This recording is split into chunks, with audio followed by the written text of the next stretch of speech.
Story number 1. As a seasoned backpacker, I had explored some of the most remote and desolate wilderness areas in the country.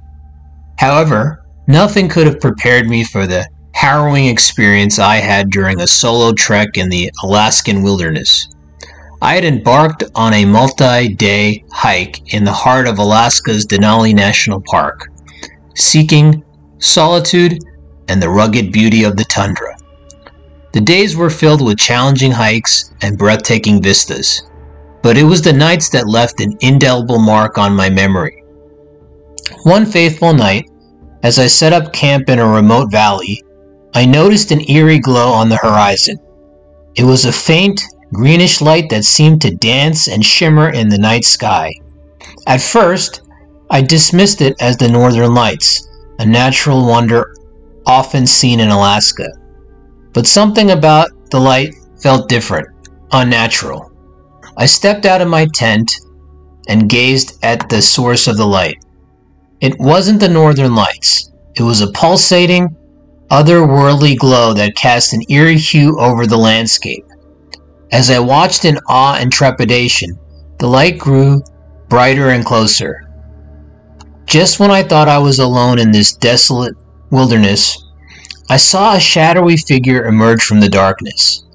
A stranger, dressed in tattered clothing, was approaching, with an unsettling determination. My heart raced as I realized I was not alone, and this stranger seemed to be drawn to the unearthly light. As the stranger drew nearer, I heard them muttering incomprehensible words, and these words sent shivers down my spine.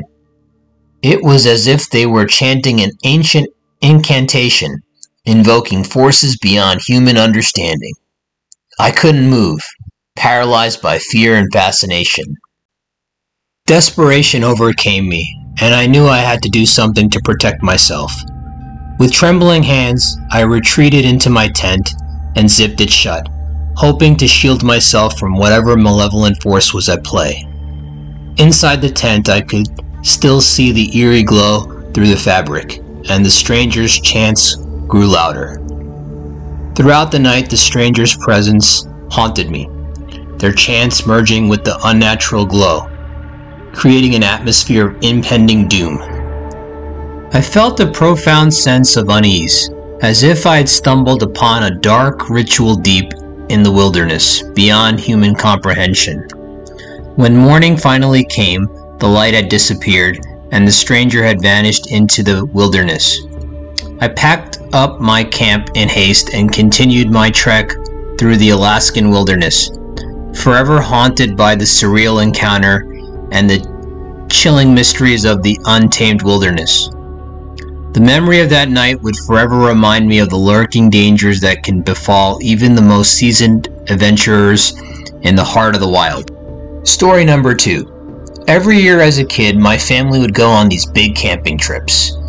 I was always really excited because we lived in rural New Mexico where there's pretty much nothing going on, and we'd go camp in the state of Washington. Seeing trees and grass was always my favorite part, but I also really enjoyed seeing all my cousins. Even though we only saw each other a couple of times a year, we were all really close. My favorite cousin, who was more like a brother to me, was Louis. He was a year older than me, and we were inseparable when together. Because of what happened, we became even closer after one specific camping trip. I think it took us both a while to understand what really went on and what more could have happened to us. It started when we had been there for 2 days already. Most of our family was either in the lake or by the campfire talking. Louis didn't like to swim, so we decided to play in the woods instead. We played a version of tag called Bandit. We'd switch off being the cop and chase the other one who was the bandit until we caught them.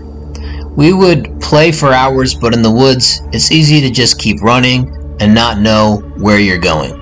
We tried our best to stay within viewing distance, but when Louis started chasing me with a huge stick, I guess my adrenaline kicked into hyperspeed. I don't know how long I ran for, but eventually I ended up at an old-looking trailer. Louis wasn't far behind, but I remember him slowing down and looking really confused. He stopped and pointed at the trailer, saying, "Hey, look at that."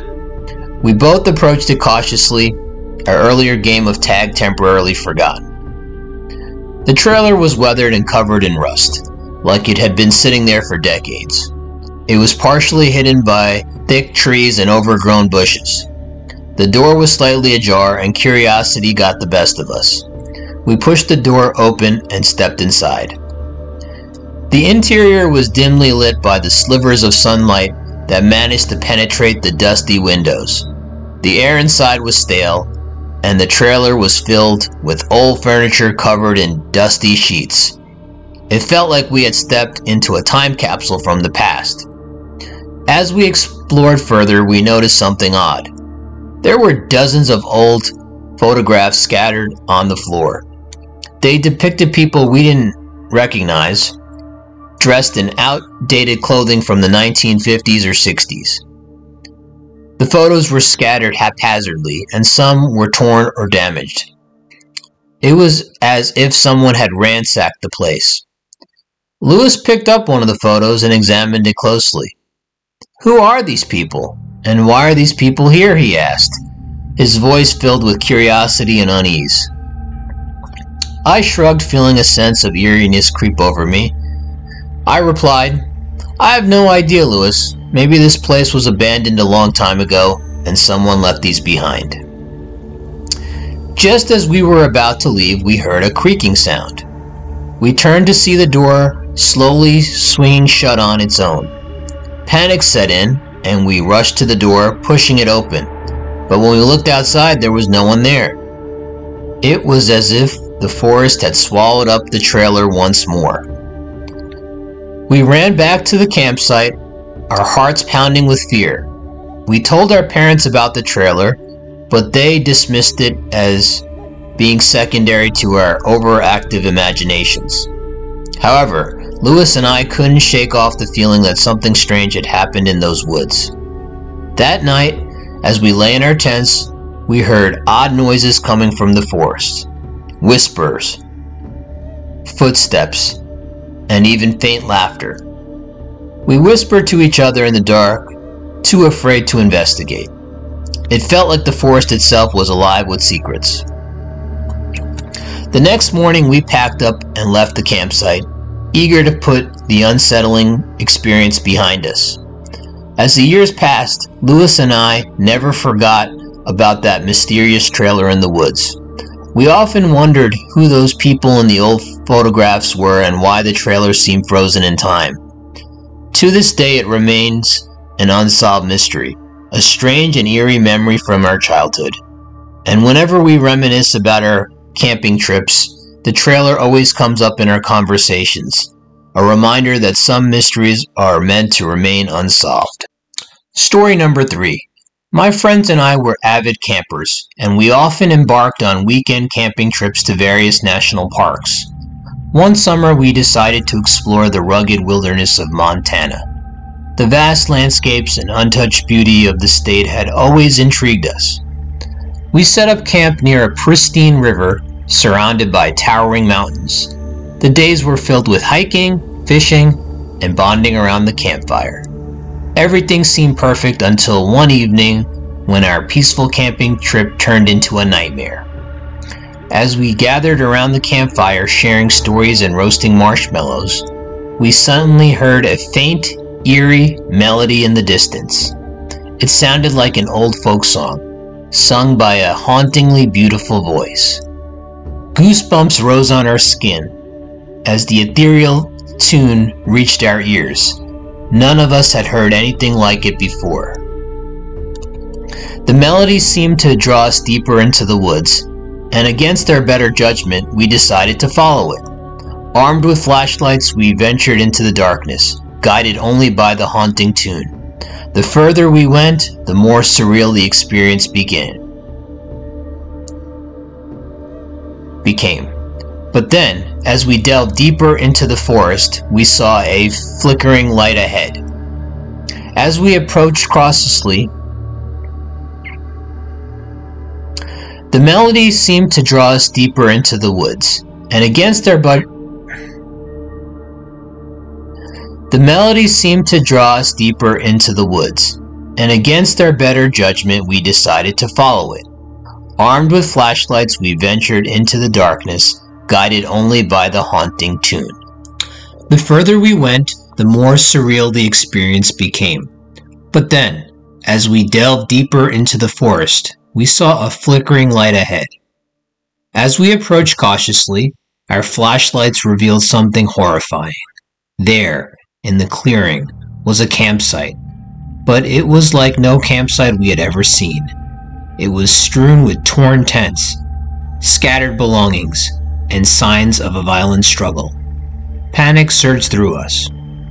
We exchanged terrified glances, realizing that something was terribly wrong. It was as if a sinister presence had descended upon this place. And then, we heard it, a low, guttural growl coming from the shadows. In that moment, we knew we were not alone.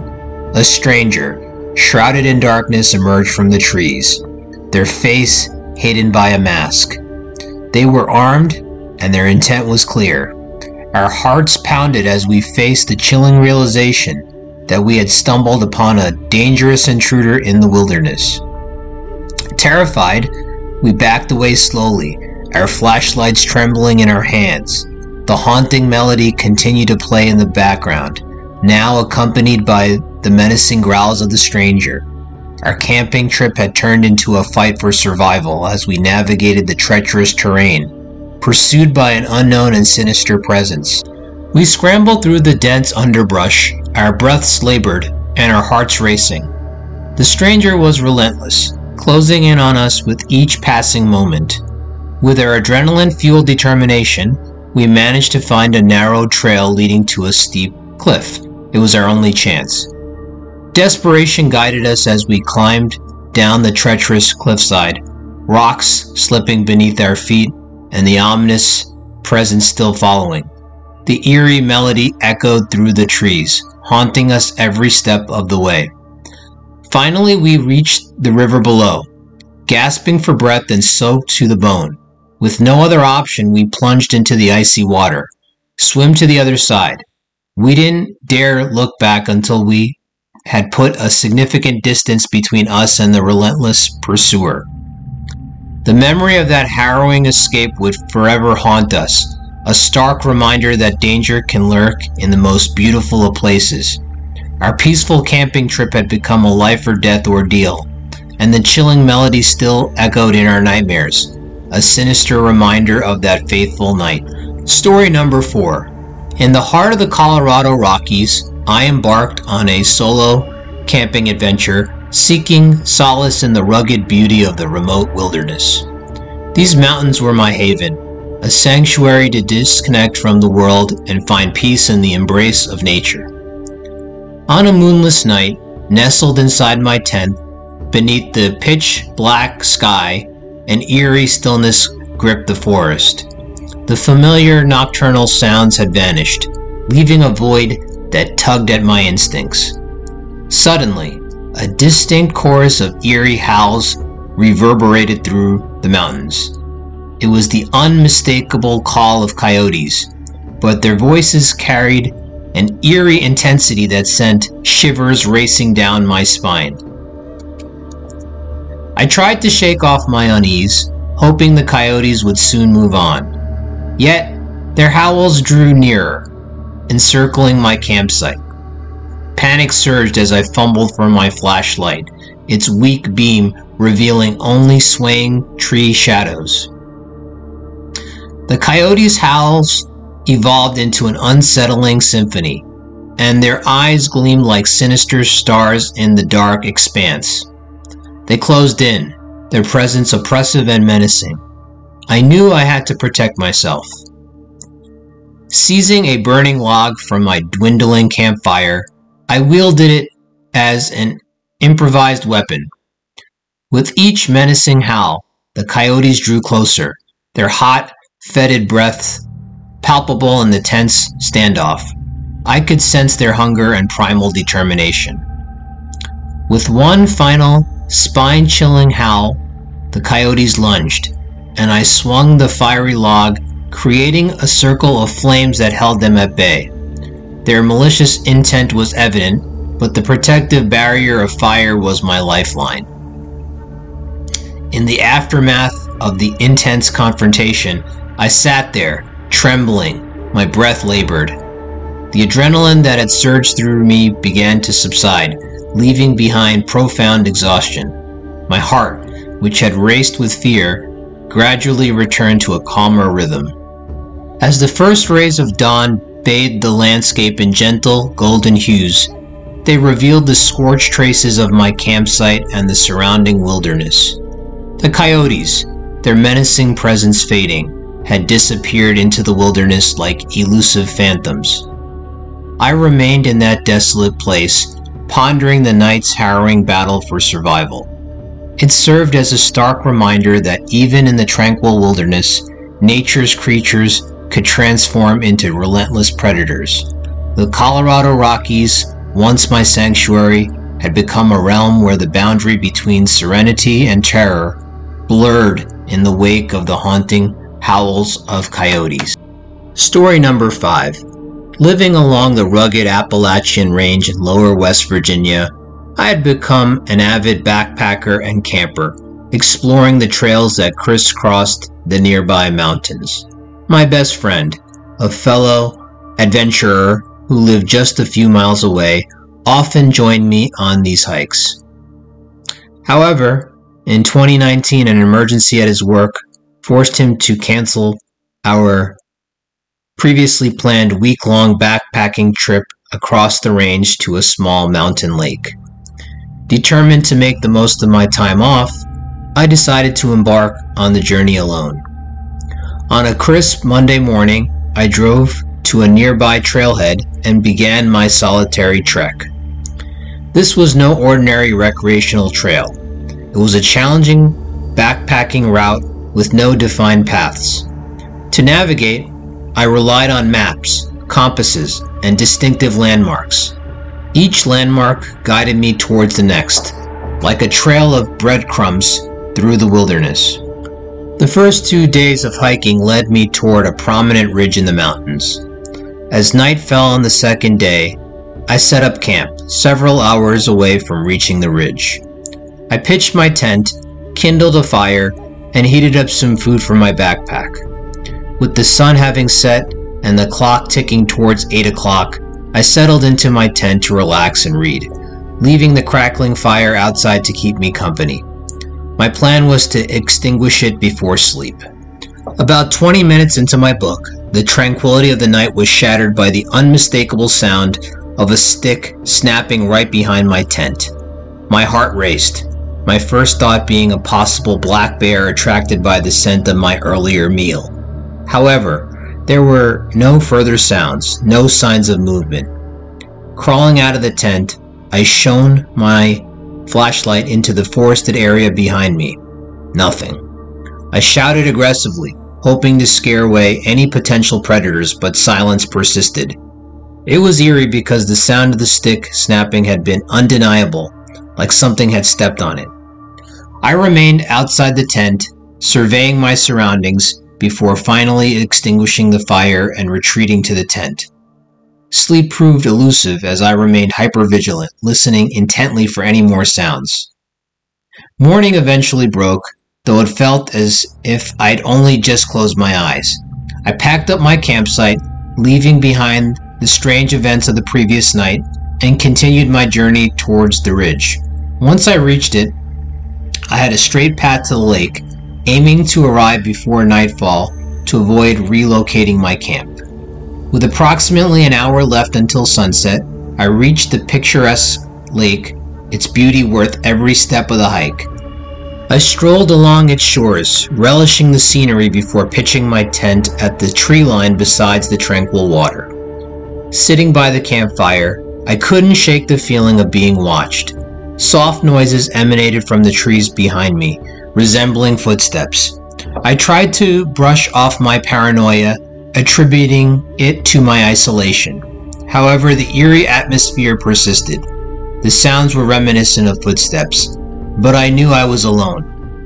When I had circled the lake earlier, there had been no other tents in sight. Now the darkness prevented me from seeing beyond a few feet. An hour passed and I finally retreated to my tent, despite the unnerving noises. They were barely audible, just shy of confirmation.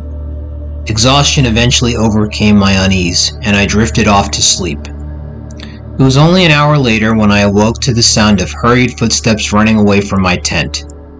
My heart pounded as I grabbed my flashlight and rushed outside. In the distance, I caught a glimpse of a retreating figure, their back turned towards me. My heart raced as I observed footprints all around my campsite, as if someone had been lurking around searching for something. In a state of terror, I hurriedly reignited the campfire, knowing that I was alone and vulnerable in the wilderness. The night was long and torturous, my senses on high alert, but I saw or heard nothing more. Morning eventually dawned, casting its light on the haunting events of the previous night. I snapped a few pictures of the lake, my original sanctuary now tainted by fear, before reluctantly beginning my journey back. My intention had been to spend another day at the lake, but the unnerving feeling of being followed had become too much to bear. During the return hike, I began to notice missing items from my backpack. Small things like food and tools. Strangely, my backpack had always been with me, so I couldn't fathom how these items had disappeared.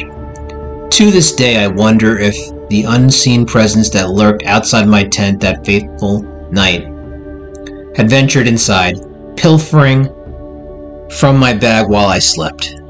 The mere thought of it sends shivers down my spine, a chilling reminder of the unforgiving and relentless wilderness that can exist even in the most serene of landscapes.